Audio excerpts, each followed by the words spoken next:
Ei pessoal, beleza? Tudo bem? Tudo jóia com vocês? Voltamos aí para mais uma aula nossa aí do nosso CHC, o nosso curso de História completo. Para quê? Para concursos vestibulares e também pré-militar. Exatamente isso, nosso CHC, o nosso curso de História completo para concursos vestibulares e também pré-militar. Professor, para que seu curso serve? Serve para tudo, porque ele é o quê? Ele é completo. Tanto para Enem, vestibulares, pré-militar e etc, etc, etc. Qualquer prova que caia o conteúdo de história, o CHC, aqui na camisa bonitona, o CHC, o curso de história completo, serve para vocês. Beleza? O e-mail historiacomp1@outlook.com, Facebook, o Istsa e o celular para mensagem, o 3291650267. A aula hoje é de História do Brasil. Mais uma aula de História do Brasil um pouco diferente, pessoal. Por quê? Porque nesta aula de História do Brasil nós vamos falar o que aqui, pessoal? Nós vamos falar de um conteúdo, né? Olha só, tem um negócio novo aqui para rabiscar. Oh, beleza. Meu Deus, tá melhorando o negócio. Nem sei como que apareceu isso aqui. O conteúdo é o quê? Exatamente isso. Está aqui, ó. História do Brasil. Mas nós vamos falar aqui, pessoal, das revoltas. Revoltas parte 1. Mas que revoltas são essas, professor? Revoltas que vão acontecer. As principais revoltas que eu acho importante para a sua prova, que direto e rola, tá caindo nas provas, desde o período colonial até a Primeira República. As principais revoltas importantes, beleza? Nós vamos falar hoje da introdução, que está aqui. Vamos falar aqui da Revolta de Beckerman e também da Guerra dos Mascates. Óbvio que nós teremos outros. Essa é só a parte 1, ok? Mas primeiramente, eu tenho que falar para vocês aqui, ó, do YouTube.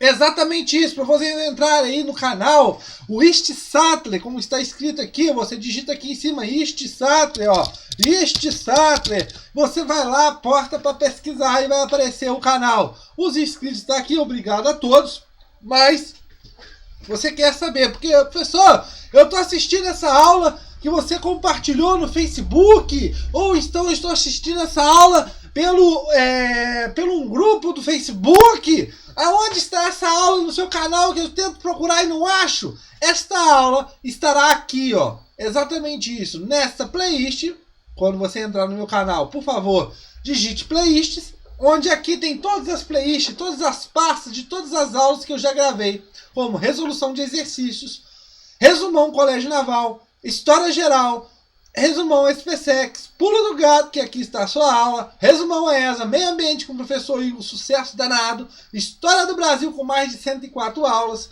história da América com 25 aulas, aulas rápidas e história da África. Mas esta aula aqui, pessoal, de revoltas do Brasil, vamos estar onde? Aqui, ó, nesta pasta pulo do gato. Onde nessa pasta pulo do gato eu pus ali as aulas principais que eu acho muito, muita importância, que devem ser relembradas e muito, tranquilo? Mas, se você está assistindo aqui essa aula a primeira vez no nosso canal, lembre que nós temos uma playlist de História da América, falando com mais de 25 aulas sobre História da América, tranquilo? História do Brasil, uma playlist completa, com mais de 100 aulas, né? Tem 104 aulas. Uma playlist de História Geral, com 82 aulas, né? Óbvio que eu estou mandando mais.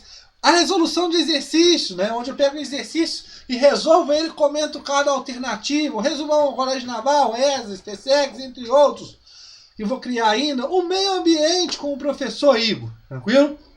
Então, este é o nosso canal e aqui é o Facebook que eu já compartilhei com vocês. Está aqui, né? Onde eu já coloquei no meu Facebook que estou gravando a primeira aula de revoltas do Brasil, tranquilo?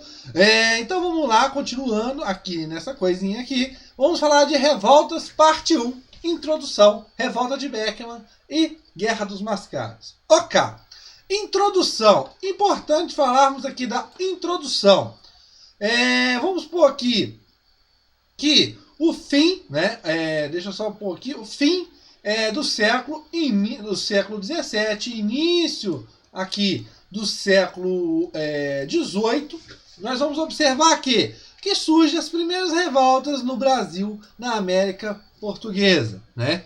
Então, pessoal, a partir do século XVII, né, o fim do século XVII e início do século XVIII, tem surgido as primeiras revoltas dentro da chamada América Portuguesa, ou seja, no BR, no Brasil. Lembrando que, vindo aquelas ideias de mercantilismo, né, aquelas ideias de monopólio, de comércio, onde tem aqui o chamado Pacto Colonial, ou também, vocês podem observar nas suas provas, exclusivismo comercial, onde a metrópole era a única que poderia comercializar e ter esse comércio de exploração com a sua colônia. Tranquilo? Então era um monopólio muito forte. Tranquilo? E este monopólio, pessoal, a partir de um tempo, ele vai gerar algumas repercussões dentro da própria colônia. E essa colônia, com mecanismos de insatisfações, como revoltas, rebeliões, entre outros, vai levar essa insatisfação contra esse governo, nesse caso. Só um minuto, pessoal, que eu vou só atender aqui. Então, pessoal, continuando aqui, que o carro que buzinou, veio atender e tudo mais. Continuando o raciocínio raciocinado. Então, pessoal, esse monopólio que a metrópole vai fazer por cima da colônia, isso vai levar a uma grande insatisfação por parte dos colonos e vai levar a algumas revoltas, insatisfações dentro da colônia. Só um minuto, pessoal, só pegar uma água aqui que eu estou com a garganta seca, que eu estou querendo começar a tossir. Continuando, então, pessoal, já peguei aqui a água que está aqui na minha mão, bebi ela, que estava com uma crise de tosse danada e estava querendo começar essa tosse. Mas continuando o raciocínio raciocinado aqui.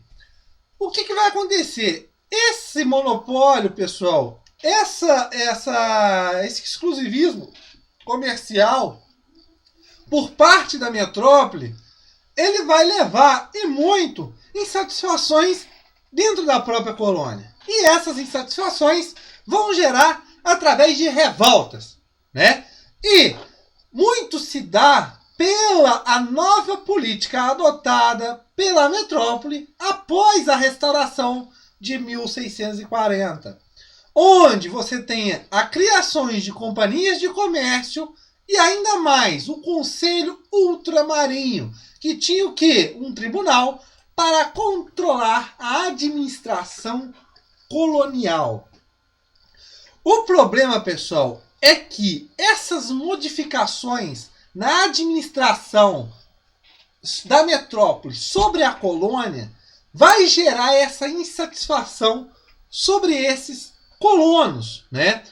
A criação de companhias de comércio, né? Onde essas companhias vão ter o privilégio, o monopólio de fazer explorações e, consequentemente, vai levar insatisfações a vários colonos, e também a ideia da criação do Conselho Ultramarinho, que se localizava em Lisboa, que era uma tentativa de quê? Controlar a administração colonial. E uma forma também de fazer um arroxo, nesse caso, fiscal. Tranquilo? Dentro dessas revoltas, pessoal, nós temos revoltas de cunho nativistas e de cunho separatistas. Qual que é a diferença, professor? Eu me embolo muito nessas revoltas. E cada revolta do período colonial, pessoal, que nós vamos ver aqui primeiramente nessas aulas, eu vou estar falando, essa é nativista, essa é separatista, ok? Beleza? Mas vou explicar para você o que significa o nativista. É sem cunho separatista. O sem cunho separatista, isso é muito importante. As revoltas aconteciam, só que essas revoltas não tinham uma ideia de emancipação. Tranquilo? Os conflitos que ocorriam eram entre colonos ou pela defesa de interesses desses colonos. Ou seja, no caso da revolta de Beckerman, que nós vamos observar, a Companhia de Comércio do Maranhão, ela vai monopolizar a exploração e o abastecimento de Maranhão, né? Nesse caso, pessoal, nós vamos observar que essa companhia ela vai monopolizar, e tanto que vai levar à insatisfação por parte desses colonos. O problema é que esses colonos não têm contra a metrópole, mas sim contra quem? Contra a companhia. Eles vão querer uma reorganização, uma mudança nessa monopólio, mas não a ideia de emancipação. Tranquilo? Então era revolta entre colonos, nós vamos observar no caso de Mascates, entre os próprios colonos, Olinda e Recife, e no caso de interesses, por caso de monopólios de companhias. Tranquilo? E a separatista, óbvio, com a ideia de separação, tinham a ideia de uma emancipação política, ou seja, uma separação da colônia com Portugal. Ok? Exemplos mais comuns: Inconfidência Mineira e Conjuração Baiana. Ok, beleza, mas vamos continuar a nossa caminhada. A revolta de Beckerman, que vai acontecer em 1684, já vou falar para vocês aqui que ela é uma revolta nativista, ou seja, não tem um cunho de emancipação, de separação entre metrópole e colônia. Ok? Beleza? Ocorre aonde? No Maranhão. Beleza? Qual que é a ideia? É criada, pessoal, o governo português, ele cria uma companhia. O Maranhão, pessoal, tinha um problema muito grande por causa do abastecimento e também de escoar a sua produção. É criada, nesse caso, uma companhia de comércio, a Companhia de Comércio do Maranhão, em 1682. Onde essa companhia tinha um monopólio de explorar e também de escoar essa mercadoria e abastecer. Ou seja, resolver problemas do Maranhão de escoar a produção e obter gêneros metropolitanos também escravos. Ou seja, a ideia de escoar a produção, mas também de abastecer o próprio Maranhão. Tranquilo? Beleza? Esse monopólio trazia problemas. Por quê? A ideia, nesse caso, pessoal, era resolver o problema de escoar e abastecer Maranhão. Só que o problema piorou porque os altos preços, os preços arbitrários, os preços abusivos dessa companhia e também a ideia de abastecer não foi levada muito à risca. Tranquilo, pessoal? Maranhão continuou tendo seus problemas de abastecimento, né? Então, o que ocorre? Eclode a revolta, né? Liderado por quem? Manuel Beckerman, né? Um senhor de engenho importante também. Por isso o nome Revolta de Beckerman. Ela estoura em 24 de fevereiro de 1684, né? Foi num domingo, se eu não me engano, onde tinha uma procissão religiosa de Senhor dos Passos. E nesse caso, eclode essa revolta com essa insatisfação contra a Companhia de Comércio. Tranquilo? E o problema é que os jesuítas entram no meio e são expulsos. Por causa de quê? A principal forma de abastecimento que esse pessoal queria eram os escravos, né? Nesse caso, os escravos não chegavam. E quando chegavam com preços muito altos, né? E o problema é que, quando esse abastecimento não era feita de forma correta, existiam problemas. E nesse caso, eles recorriam a quem? Aos índios, né? A escravização dos índios. Então, os jesuítas irão se bater de frente contra esses senhores de engenho.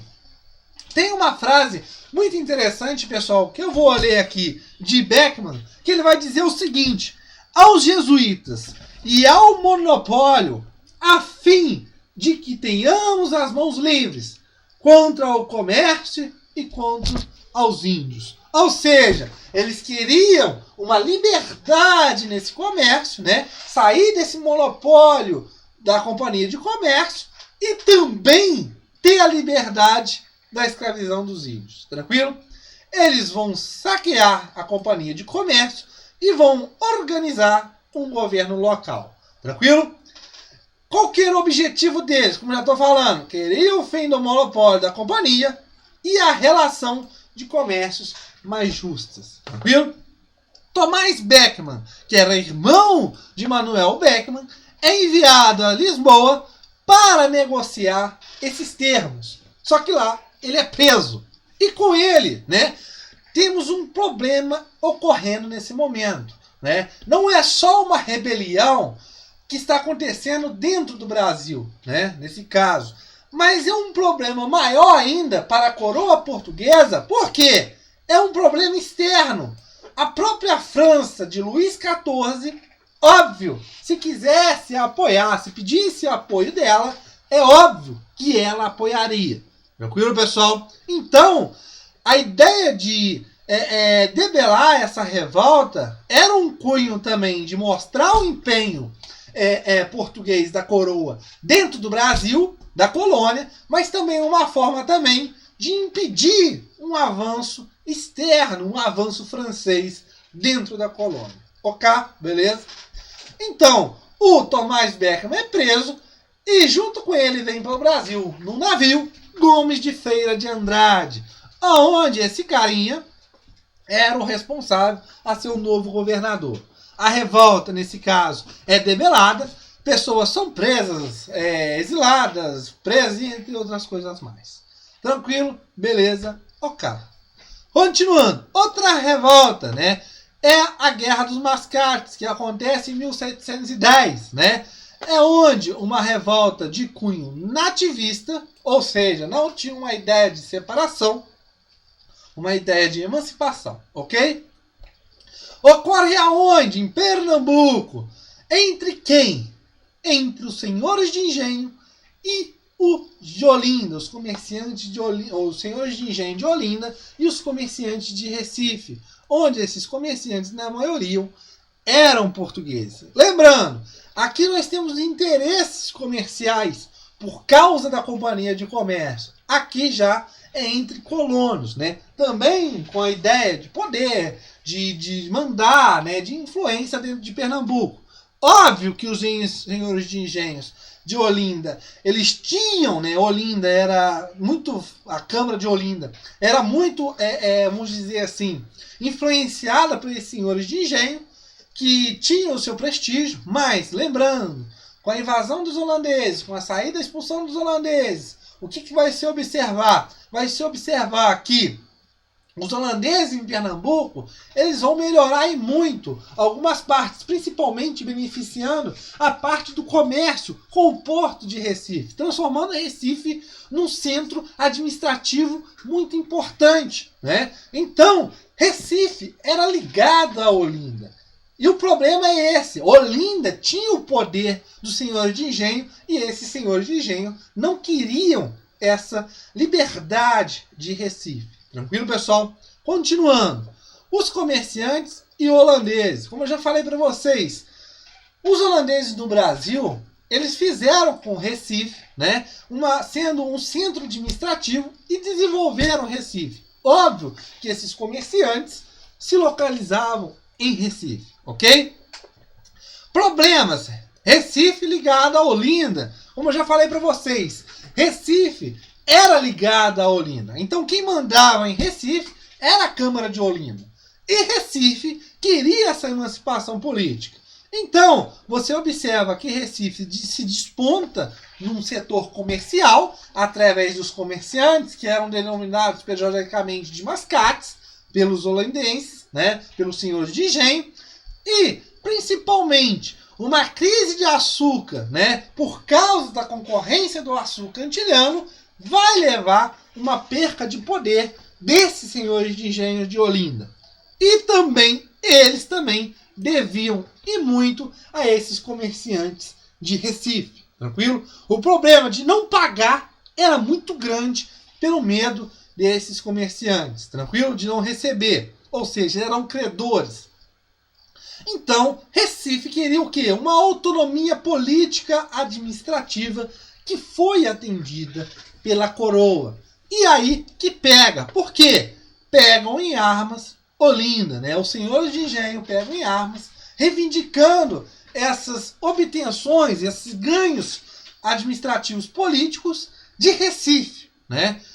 Nesse caso, o governo metropolitano, a coroa, vai intervir a favor de quem? Dos comerciantes. Tranquilo? Então a Guerra dos Mascates, pessoal, é uma guerra que vai envolver colonos de Pernambuco, principalmente de Olinda e Recife. Lembrando que Olinda, com a sua câmara, influenciava muito Recife, que era ligado.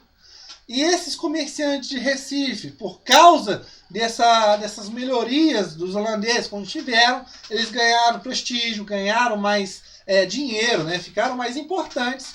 O porto de Recife ficou muito importante, ao passo que a crise que assolava o açúcar pela concorrência com os Antilhas, né? E também os empréstimos que os comerciantes fizeram a esses senhores de engenho de Olinda, levou ao medo que esses não pagavam, né? Não iriam pagar e, consequentemente, eles iriam ficar no prejuízo. E não queriam essa forma de administração, de vínculo com Olinda. Ou seja, queriam uma autonomia política administrativa. Quando isso cede, né? Quando isso é aprovado, pegam em armas os senhores de engenho. Óbvio que a maioria desses comerciantes que eram portugueses serão apoiados pela metrópole, né? E essa guerra será debelada. Ok? Tranquilo, pessoal? Na nossa próxima aula voltaremos a falar mais sobre o que? O nosso curso de História completo para concursos vestibulares e também pré-militar, Enem, seja o que for. Sobre o que? Revoltas do Brasil. Valeu, pessoal!